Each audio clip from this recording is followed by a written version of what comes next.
প্রিয় সাংবাদিক বৃন্দ এবং দেশবাসী, সকলে জানেন ঢাকা বিশ্ববিদ্যালয় এই দেশে একটি স্বৈরাচারী শিক্ষা প্রতিষ্ঠান। এই স্বৈরাচারী শিক্ষা প্রতিষ্ঠান যখন যা বলে ওরা মনে করে বাংলাদেশের সব মানুষ তাই মেনে নেবে। এইভাবে করে 2017 সালে ওদের অধিভুক্ত করার ফলশ্রুতিতে আমাদের শত শত কোটি টাকা ওরা লোপাট করত।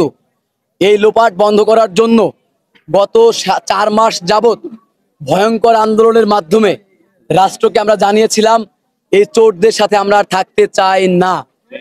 আমাদের যৌক্তিকতা বিচার করে শিক্ষা সংশ্লিষ্ট ব্যক্তিবর্গ এবং শিক্ষাবিদরা রাষ্ট্র একটি সিদ্ধান্ত নিয়েছে 7 কলেজের সমন্বয়ে একটি পূর্ণাঙ্গ স্বায়ত্তশাসিত বিশ্ববিদ্যালয় ঘোষণা দেওয়ার।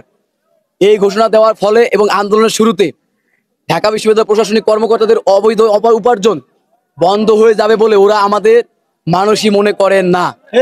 আপনারা জানেন গত 5 জানুয়ারি আমরা ওদের অবৈধ ভর্তি অর্থাৎ এক ডিপার্টমেন্টে 350-400 জন ভর্তির যে অবৈধ সিস্টেম, এটার বিরুদ্ধে সাংবাদিক সম্মেলন করে আমরা স্মারকলিপি জমা দিয়েছিলাম গত 5 জানুয়ারি।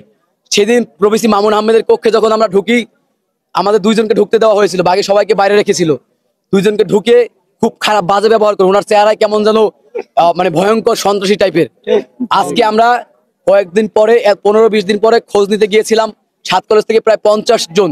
এর মধ্যে আবার আমরা ডিন অফিসগুলোতেও স্মারকলিপি দিয়েছি যে সিটের সংখ্যা কমাইতে হবে এবং বাকি আরো 5টা দাবি ছিল। পরে যখন প্রভিসি মামুনের খুনি মামুনের দরজার সামনে যাই, উনি বলে 2-3 জন ঢুকতে পারবে।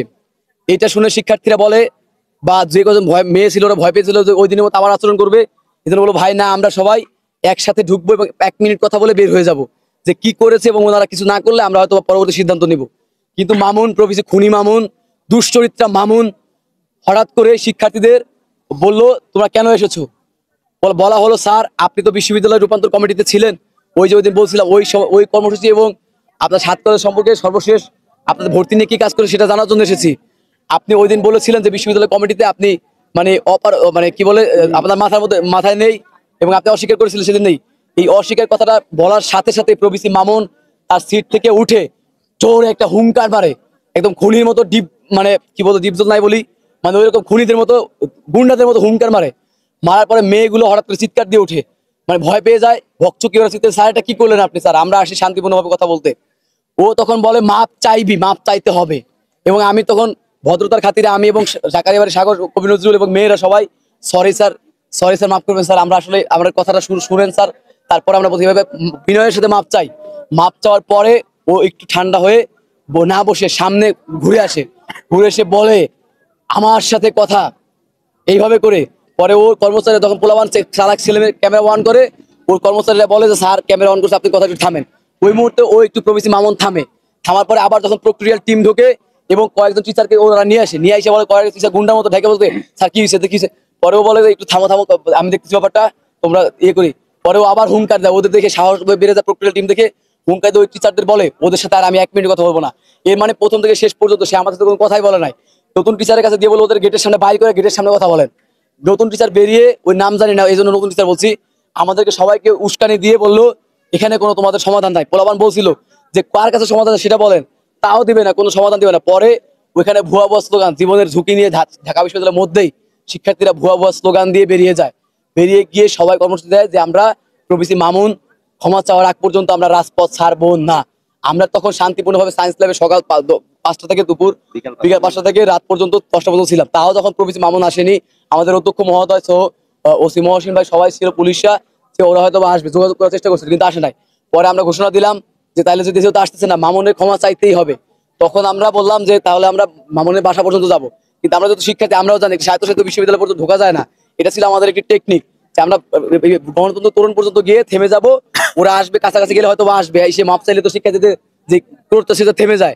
কিন্তু এসে যখন এখানে দাঁড়ালাম প্রায় 30-40 মিনিট দাঁড়ানোর পরে ওরা কেউ আসলো না, বরং তখন পুলিশ 3-4 ব্যারিকেড দিয়ে দাঁড়ালো এবং পুলিশের ওসি মহোদয় আমাদের বললো তোমরা চলে যাও, ওরা আসতেছে তোমরা একটু পিছনে যাও। তখন আমরা ভাবলাম যে যেহেতু আসতেছে তাহলে আমরা পিছনে গিয়ে দাঁড়াই, যেহেতু আমাদের কাছে কোনো নিরস্ত্র শিক্ষার্থী, আমরা শান্তিপূর্ণভাবে গেছি শুধুমাত্র মাপ চাওয়ানোর জন্য। তখন ওই দিক থেকে মামুন বাহিনী ছিল, ঢাকা বিশ্ববিদ্যালয়ের শিক্ষার্থীরা আমাদের দিক থেকে ফোন করছে ভাই আপনারা শান্তিপূর্ণ থাকেন, আমরা সমাধান করার চেষ্টা করছি। কিন্তু মামুন বাহিনী কোথা থেকে আসে জানি না, কিছু লোক ওরা অতর্কিতভাবে শিক্ষার্থীদের উপর হামলা করে, এই নিরস্ত্র শিক্ষার্থীদের উপর। তখন শিক্ষার্থীরা ঢাকা কলেজে যায়, যে দলের একটা শিক্ষার্থী ক্যাম্পাসে কেউ থাকেনি। তখন যখন এখানে এসেছে, এরপরে পুলিশের নাটক শুরু হলো। পুলিশ একটা টিয়ার শেল ঢাকা বিশ্ববিদ্যালয় থেকে মারেনি, বরং একের পর এক টিয়ার শেল মেরে ছাত্র শিক্ষার্থীদেরকে সাউন্ড গ্রেড মেরে আমাদেরকে আহত করেছে। আমাদের দুইজন ভাই গুরুতর আহত। আমরা খুব ভয় ছিলাম, আমি জানি না আমরা এখনো ওরা কি আছে, আল্লাহ ভালো জানে। আমরা দোয়া করি আমার ভাইরা তাড়াতাড়ি সুস্থ হোক, এবং আমি নিজেও সহ কয়েকজন হয়তো পড়ে যাবো যে কোনো সময়, কারণ আমাদের শরীরে স্ট্যামিনা নাই, আমরা টাকাতে পারছি না। কাজেই এই যে অতর্কিত ঢাকা বিশ্ববিদ্যালয়কে সুপ্রিমেসি এবং এই দেশের মানুষ নিয়ন্ত্রণ করবে ঢাকা বিশ্ববিদ্যালয়, এই সুপ্রিমেসি থেকে বেরিয়ে আসার জন্য আমরা আর ইন্ধনদাতা থাকতে পারি। আরেকটা ইনফরমেশন একটু দেই, মামুন স্যারের রুমে এখনো আগের যে বিসি ছিল, স্বৈরাচারের বিসি ঢাকা ইউনিভার্সিটি, ওনার ছবি এখনো কেন লাগানো? ওনার কক্ষে দেখবেন আগের বিসির ছবি এখনো উনি লাগাই রাখছে। কি জন্য? উনি কি স্বৈরাচারের দালালি করতেছে এখনো ঢাকা ভার্সিটিতে বসে? আপনাদের সাংবাদিকদের কাছে আহ্বান থাকবেন, আপনারা এগুলো একটু তদন্ত করবেন, সে এখনো কি স্বৈরাচারের পাচারামি করতেছে কিনা ঢাকা ইউনিভার্সিটি। অবরোধ অবরোধ, হ্যাঁ, 7টা পয়েন্টে অবরোধ কর্মসূচি। আপনি দেখবেন কালকে গণজোয়ার সৃষ্টি হবে বাংলাদেশে। সকাল 9টা থেকে চলো, সকাল 9টা থেকে।